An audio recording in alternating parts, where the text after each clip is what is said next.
Pasca ambruknya jembatan sungai di SK2 Pematang Mayan, Kecamatan Rantau Rasau, Kabupaten Tanjung Jabung Timur, Jambi yang ambruk tak kuat menahan beban ketika dilintasi truk pada akhir Agustus lalu, hingga saat ini belum juga diperbaiki.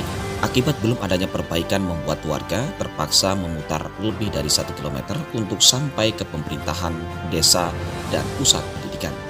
Sejumlah warga masih menunggu bantuan pemasangan jembatan darurat. Karena itu warga berharap jembatan darurat dapat segera dibangun sehingga akses jalan bisa dilalui kendaraan. Diberitakan sebelumnya jembatan sungai di SK2 yang dibangun menggunakan dana desa tahun 2016 ambruk setelah dilewati truk bermuatan sembako. Sebelum ambruk, jembatan yang menghubungkan antar dusun dan menuju pusat pemerintahan desa terpisah. Ardiles selaku pemilik truk dan Yono Bakti selaku penyewa truk telah bermediasi soal ganti rugi akibat robohnya jembatan tersebut bersama pemerintah desa Pematang Mayan, dan disaksikan oleh warga, turut juga dihadiri dari perwakilan Polsek Rantau Rasau. Dari mediasi tersebut menghasilkan kesepakatan bahwa pemilik truk dan penyewa mendapat titik terang untuk mengganti rugi jembatan yang roboh itu sebesar 50 juta rupiah. Saat ini Ardiles dan Yono Bakti merasa senang setelah menemukan jalan tengah soal masalah yang dialaminya. Ia juga menyampaikan semoga dengan adanya etika baik mereka bisa untuk membantu membangun jembatan itu kembali sehingga dapat dipergunakan lagi. Sementara itu hingga berita ini ditayangkan, Kepala Desa Pematang Mayan belum bisa dikonfirmasi. Segera diperbaiki. Diperbaiki Bu ya? Iya. Supaya gimana Bu? Supaya enak antara anak sekolah sama anak sekolah. Perlu dibangun jembatan sementara nggak Bu? Perlu. Ibu tinggal di mana Bu? Pematang Mayan Baratapemo. Jadi Ibu belanja? Belanja di sini. Di warung keliling lah. Jadi dengan adanya jembatan rusak itu Ibu keliling? Iya, keliling terus. Berarti harapan Ibu? Harus dibaiki lah. Baik. Anak sekolah Bu gimana Bu? Kesian jerambahnya nanjaknya tinggi, ngeri kalau jatuh. Biasanya lewat jembatan yang roboh itu Bu ya? Iya.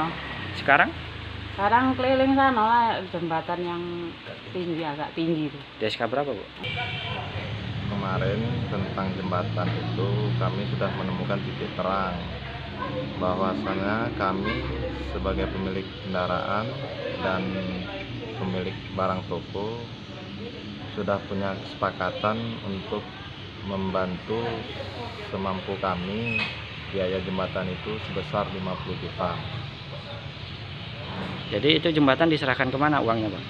Uangnya diserahkan ke desa, kas desa. Harapan Abang? Yang disaksikan bersama warga dan pihak kepolisian. Titik terang yang terakhir itu pertemuan kan di kecamatan itu, di kantor camat itu kan. Iya. Jadi dia menanyakan kira-kira yang melewati, termasuk yang punya mobil, termasuk saya yang punya bahan itu, mau bantu berapa kan itu. Iya. Jadi saya dengan pemilik armada itu kesanggupan saya 50 juta. Dari kesanggupan itu Pak, udah ada titik terangnya belum? Sudah. Jadi kemarin sudah ada pertemuan di kantor desa itu, ya sudah disaksikan warga, dari pihak Kapolsek juga sudah saya serahkan itu. Itu serahkan ke siapa Pak? Kepala desa. Disaksikan? Di kantor desa. Disaksikan warga, kepala dusun RT, juga ketua BPD. Merasa senang dan lega karena ada titik terang. Dengan saya ganti rugi 50 juta tadi. Dari Kabupaten Tanjung Jabung Timur, Tim Liputan melaporkan.